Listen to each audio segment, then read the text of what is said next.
Good morning student. आप सभी को, आपके परिवार को श्री कृष्ण जन्माष्टमी की हार्दिक शुभकामनाएं। आपका दिन मंगलमय हो।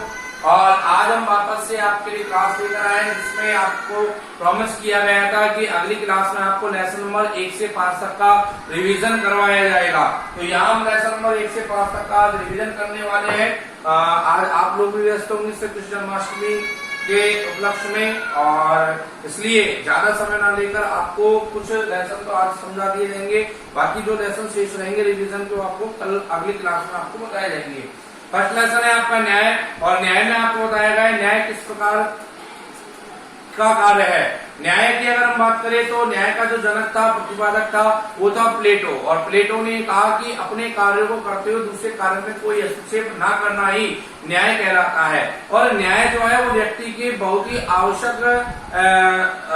आवश्यक जो अनिवार्य रूप से आवश्यकता बोलते हैं वो है, अर्थात इम्पोर्टेंसी न्याय की बहुत ज्यादा है। जिस सरकार या जिस राष्ट्र में न्यायपालिका नहीं होती, वह राष्ट्र, वह सरकार जो है एक प्रकार से चोर उचक्कों की सरकार होती है, और वह किसी प्रकार से अशांति राष्ट्र में उत्पन्न करती है। तो यहाँ पर प्लेटो के द्वारा न्याय को समझाया गया है। प्लेटो ने न्याय को बताया कि किसी अन्य व्यक्ति कार्य में कोई हस्तक्षेप न करते हुए अपने कार्य करते रहना ही न्याय कहलाता है। उन्होंने कहा कि न्याय दो प्रकार का होता है, एक होता है व्यक्तिगत न्याय, दूसरा होता है सामाजिक या राष्ट्र से संबंधित न्याय। व्यक्तिगत न्याय और सामाजिक राष्ट्र संबंधित न्याय शब्द से ही पता लगता है व्यक्तिगत न्याय किस व्यक्ति से संबंधित है, और समाज या सामाजिक या राष्ट्र संबंधित न्याय जो है वो पूरे राष्ट्र से, या हम बात करें पूरे समाज से संबंधित होता है। अर्थात यहाँ पर जो प्लेटो ने बताया कि न्याय दो प्रकार का होता है, तो वास्तविकता में आज हम देखें तो दोनों स्तर हम देख सकते हैं। उनके अनुसार ये कहा गया है कि मानवीय आत्मा के 3 गुण होते हैं, बुद्धि, शौर्य और तृष्णा, और वह समाज में प्रत्येक व्यक्ति के अंदर होते हैं, लेकिन कोई ना कोई एक गुण हर व्यक्ति के अंदर ज्यादा होता है। अब वो तत्व कौन सा ज्यादा होता है, किसके अंदर ज्यादा होता है? बुद्धि की अगर हम बात करें तो अभिभावक वर्ग या शासक वर्ग जो होगा उसके अंदर बुद्धि की प्रचुरता होगी, बुद्धि की अधिकता होगी।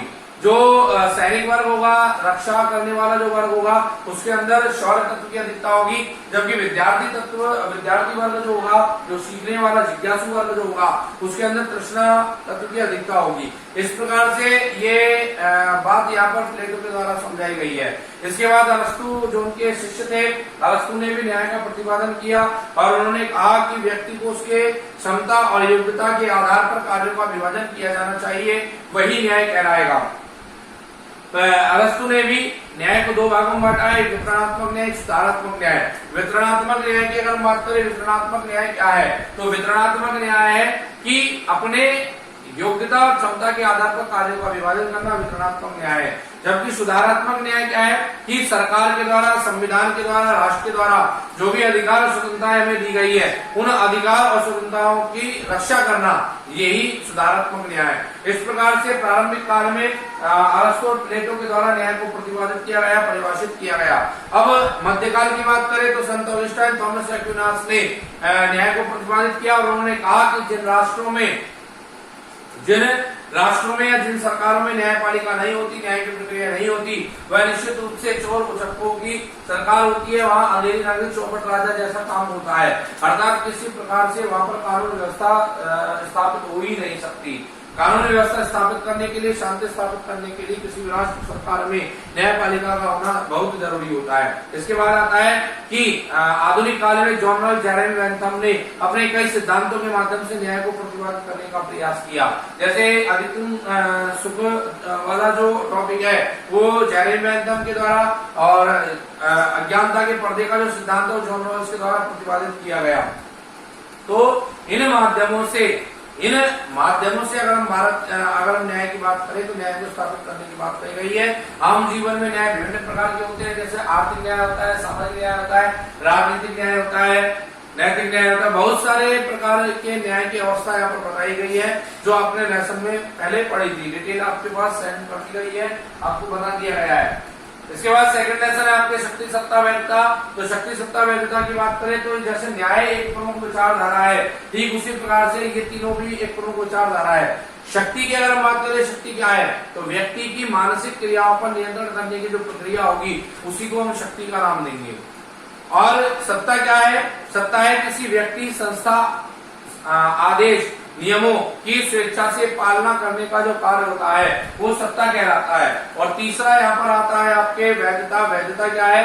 शासक और शासितों के मध्य कार्यों की जो आपस में सहमति बनती है, दोनों आपस में मिलकर कार्य करते हैं, योजनाओं को संचालित करते हैं, वो वैधता कहलाती है। अब यहाँ शक्ति, सत्ता, शक्ति, बल और प्रभाव में अंतर आता है। शक्ति तो आपको बताया मानसिक क्रियाओं पर नियंत्रण और एक अप्रत्यक्ष ताकत है, जबकि बल क्या है? बल मानसिक क्रियाओं पर नियंत्रण करने के साथ साथ क्रियान्वित भी उन कार्यों को किया जाता है और ये एक प्रत्यक्ष ताकत होती है। जबकि प्रभाव क्या है कि शक्ति और बल के उपयोग करने से जो प्रभाव देखने को मिलते हैं, परिणाम देखने को मिलते हैं, उन्हीं को हम प्रभाव बोलते हैं। अब इसके बाद आता है शक्ति के प्रकार। तो शक्ति 3 प्रकार की होती है: आर्थिक शक्ति, राजनीतिक शक्ति, विचारधारात्मक शक्ति। आर्थिक शक्ति क्या है कि अर्थव्यवस्था के आधार पर, आर्थिक आधार पर जो सत्ता प्राप्त की जाती है, शासन चलाया जाता है, वो आर्थिक शक्ति कहलाती है। जबकि राजनीतिक सत्ता क्या है कि जो पद जिस व्यक्ति के लिए बना हुआ है, वो व्यक्ति उस पर नियुक्त है और वह उस पद की शक्तियों का प्रयोग कर रहा है, वो राजनीतिक शक्ति है।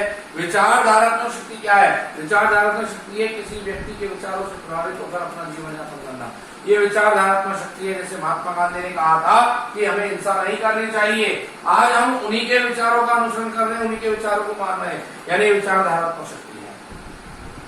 अब आता है सत्ता। तो सत्ता को स्थापित करने के कई प्रमुख स्रोत हैं। जैसे हम बात करें लोकहित, परोपकार, इसके अलावा अगर हम बात करें लोकहित परोपकार के अलावा आपके समरूपता, एक रूपता आती है। तो ये कुछ माध्यम यहाँ पर बताए गए हैं। दबाव जो है, ये 4 माध्यम है: लोकहित, दबाव, परोपकार और एक रूपता। ये चारों माध्यमों से सत्ता को स्थापित किया जा सकता है। सत्ता भी 3 प्रकार की होती है। पहली होती है परंपरागत सत्ता, दूसरी होती है करिश्माई सत्ता और तीसरी होती है कानूनी या तर्कसंगत सत्ता। परंपरागत सत्ता यानी परंपरा अनुसार चली आ रही शासन व्यवस्था को संचालित करना एक परंपरागत सत्ता है, यानी राजा का बेटा ही राजा होगा, ये परंपरा चली आ रही है। घर का मुखिया, घर का सबसे बड़ा व्यक्ति होगा, ये परंपरा चली आ रही है। इसके बाद हम बात करें करिश्माई सत्ता। करिश्माई सत्ता क्या है?